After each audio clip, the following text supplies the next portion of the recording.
ce reflux, ce n'est pas de la faute de l'homme, hein. C'est la faute de Ce qui? n'est pas de la faute de l'homme parce que il y a le mal qui existe. Il y a un Dieu du mal qui existe.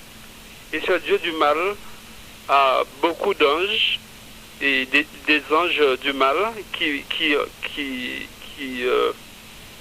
sont à la poursuite de tout homme qui est faible de chair, qui ne cherche pas à être fort d'esprit et être spirituel aussi.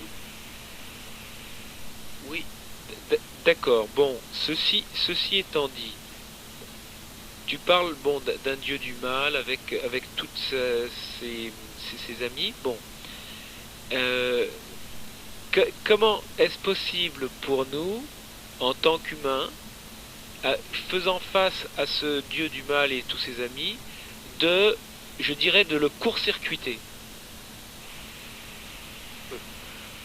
Qui veut dire quoi? Toi, tu dis, bon, en fait, fondamentalement, l'homme est amour, bon, mais il l'oublie parce qu'il y a le dieu du mal avec ses copains, et moi, je te pose la question, ou c'est coupe deux plutôt, coupe l'un en deux, c'est-à-dire, qu'est-ce qui est possible pour l'homme pour mettre fin à ce dieu du mal en lui-même, pour qu'il soit tout amour, selon toi?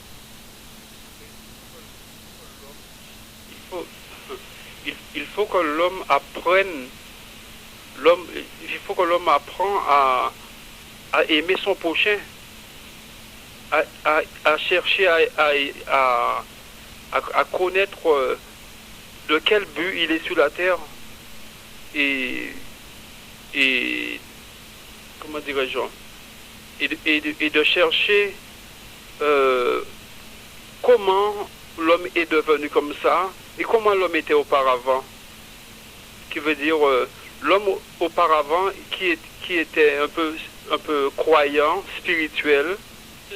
Maintenant, qu'est-ce qui est possible pour nous en 1993, dans l'instant seconde présence, là, pour toi, pour moi, pour les amis qui sont dans le studio et partout à Paris, qu'est-ce qui est possible pour nous pour découvrir, et sans forcément se référer au passé ou à une tradition? Moi, je suis seul, je lis rien, simplement j'ai un échange comme ça avec toi, où j'ai la passion de me découvrir moi-même, et c'est tout. Bon, qu'est-ce que tu me proposes comme invitation? Quelle est ton invitation? Tu me parles en termes donc de quoi? De revenir à une croyance, à une spiritualité, c'est ça dont tu me parles? Bien sûr, mais pas uniquement cela. Pas uniquement cela, parce que c'est pas uniquement la spiritualité. Parce que nous vivons en tant qu'humains, il faut que nous apprenons à nous aimer, qui veut dire à ne pas nous juger, à nous pardonner, parce que nous sommes pas parfaits sur la terre. Nous commettons tous des erreurs, des fautes. Alors nous devrions pardonner et aider les autres à comprendre. Mais s'ils ne veulent pas comprendre, un jour viendra, ils comprendront. Mais en montrant qu'on a l'amour pour eux, qu'on n'a pas on n'a pas l'esprit négatif envers eux, on ne les juge pas, on ne leur fait pas de préjugement. Donc pour toi, Marc? Allô? Marc, oui, Marc, si je te Oui. comprends bien, toi c'est ce que tu vis, c'est-à-dire que tu pardonnes, tu es amour et tu pardonnes, n'est-ce pas? Bon, donc toi tu n'as pas de problème. Oui, je rencontre énormément de problèmes, hein. Ah, Mais d'accord. Alors t'as pas été... je sais que c'est pas la faute de l'homme. C'est de la faute de qui alors? C'est pas la faute de l'homme, Oui, mais alors l'homme ne peut rien pour lui-même? L'homme a perdu le sens. L'homme cherche l'argent. L'homme cherche. Non, mais là, Marc, là, oui. Marc, j'ai compris tout ça. À mon sens, si je peux me permettre de te renvoyer quelque chose, c'est que tu te répètes. Maintenant, je t'inviterai à être plus profond. Je me permets de le dire, peut-être que je me trompe, mais on peut le vérifier. Et c'est là tout le sens du dialogue, c'est de se renvoyer à soi-même et renvoyer autrui à lui-même. Voilà le sens du dialogue pour moi. Ça ne veut pas dire que je te juge. Je dis attention, là, je suis à l'écoute de toi, mais bon, je me sens pas concerné là présentement par tout ce que tu dis, parce que bon, les croyances qui font que l'homme ne ceci cela. Bon, non mais pour toi et pour moi, d'accord. Est-ce que je peux me libérer? Est-ce que l'homme peut être affranchi, pour reprendre tes propres termes, qui ne sont pas forcément les miens, hein, mais je reprends les tiens. Est-ce que l'homme peut être affranchi du dieu du mal en lui, ne plus être soumis au dieu du mal et de tous ses coupes de... Bien sûr, l'homme peut être affranchi de cela en, en, Par quoi? en s'humiliant. En s'humiliant? Bien sûr, en s'humiliant, en ne pas se sentir,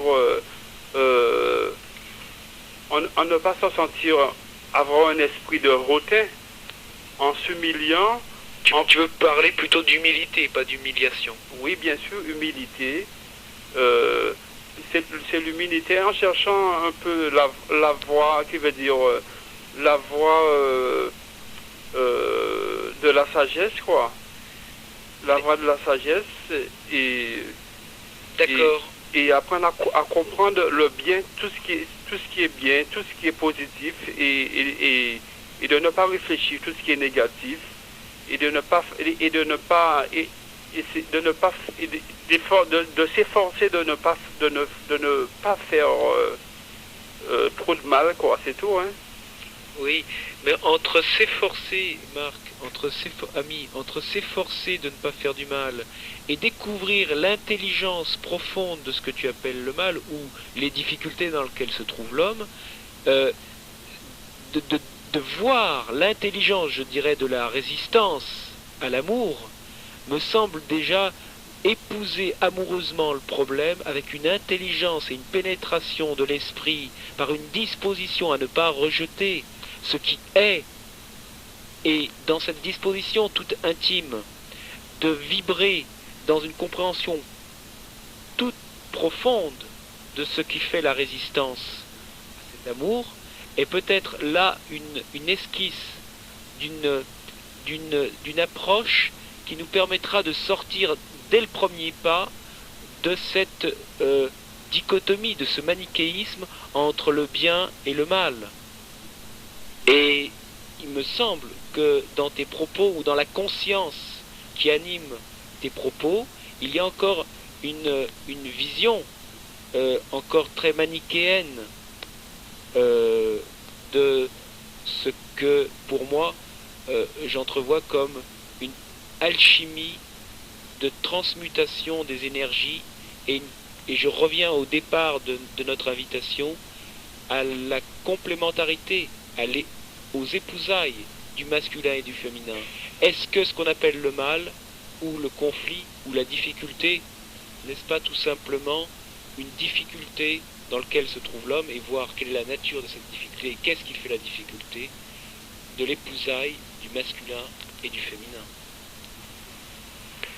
On peut en rester là pour un temps. On va faire un temps de pause si vous voulez bien, avec de la musique.